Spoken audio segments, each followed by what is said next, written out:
कोई टूटी फूटी गलती निकले तो के भैया माई बहनिया क्षमा करत जागना से बच्चा जान के अपना। अरे मैना मोर मायरिया, अरे मैना मोर मायरिया, तोहरा के टेकम हरि चरानिया ना। मैना मोरी माई तोहरा टेकम चरनिया, दैदा भेच्छा हमके तुहू मैरिया। मैना मोरी माई मैना हो, मैना मोरी माई दैदा हमके बेचा। जाई गोरखनाथ की चरनिया, गोरखनाथ बाबा टेकी चरनिया।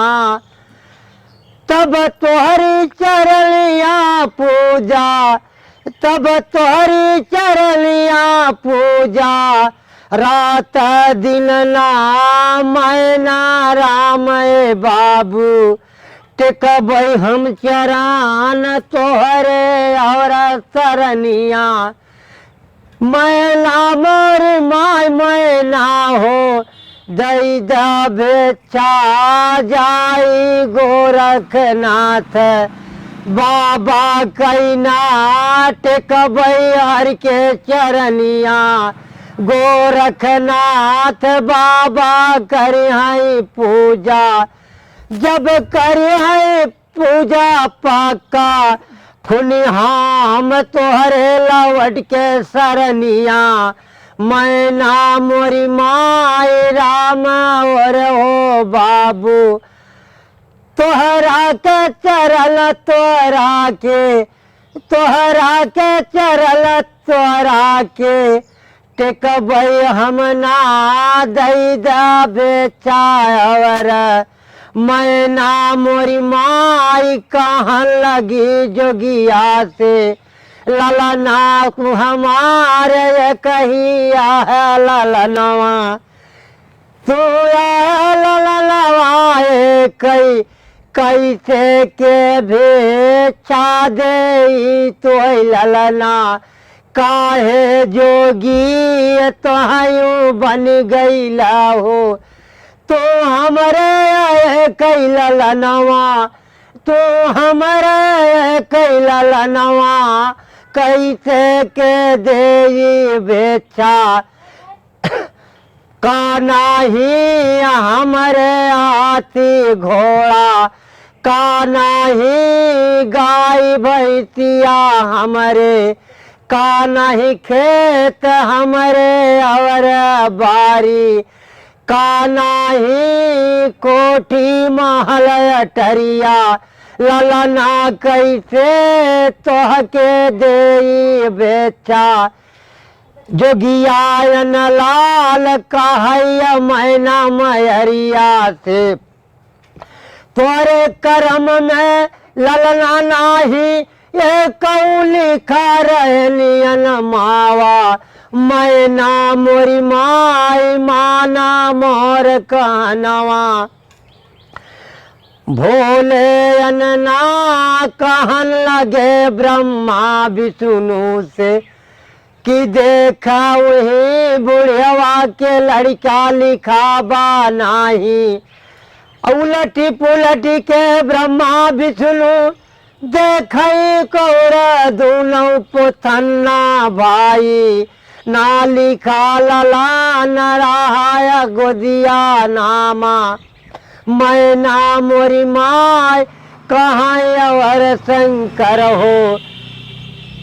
तीन नैया पूछन भैया तो बच्चे कहा था इनको लिखा ही ना है बाटे, तो कहाँ से हम बच्चे दे ही नाम से। तो भोले अन्ना कहाँ ब्रह्मा विष्णु से, हम मर जात बाटी अंत घाट होत बाटी। हमरऊ कमवा अपन दोनों जन देख, हम मर के जन्म बगरे गोदिया। ललना हम हूँ जन्म और भाई। तो कहाँ हम पचे पचे अब तो हाँ काम तो हम पचे ना कर पाओ।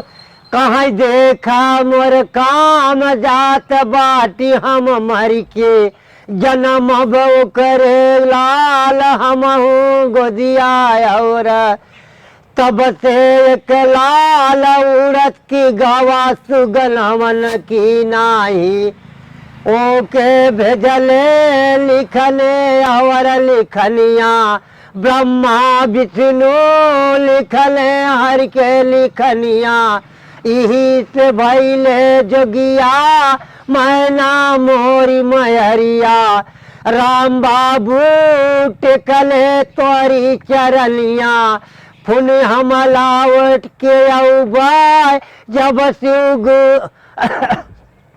गोरखनाथ बाबा टिकबई हो चरान कर पूजा पक्का फुल हम लवाटी के बहियान घरवा ना रहब घरा दुआरवा वही तलबवा प मोर कुठिया कुटी लगावा वही रहब हम हो दुल्लो जल मैला मावा राम बाबू टेकबई हर के चरनिया हाँ हाँ हो टेकबई चरनिया जब कर है पूजायन पक्का लौटी के औबई बनऊ बयन खाना तोहर पैसक अपन हम बनऊ बैठे कबई हर के चरनिया तोहरा पत कायन ना